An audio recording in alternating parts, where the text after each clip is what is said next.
The overall goal of the following experiment is to visualize mRNA expression patterns at the cellular level with high sensitivity and specificity. This is achieved by first taking formalin-fixed and paraffin-embedded tissue sections through a series of solutions to remove the wax, permeabilize the tissues, and block positively charged amino groups in the tissues that can yield a background signal. Subsequently, a DIG-labeled RNA probe specific for the gene of interest is infiltrated into the tissue sections, and the slides are hybridized overnight.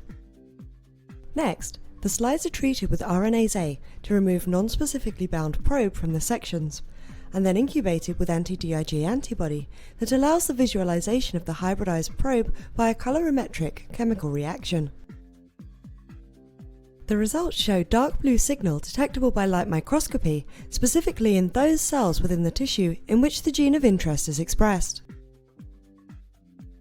The main advantage of this technique over other expression analysis, such as RT-PCR, microarray, or next-generation sequencing approaches, is that the in situ hybridization protocol shown here reveals the expression pattern of a gene of interest in its tissue context. These methods include many steps that are best learned by visual demonstrations. We will show how to section and embed tissue, as well as key steps in the actual hybridization protocol that are difficult to master on your own.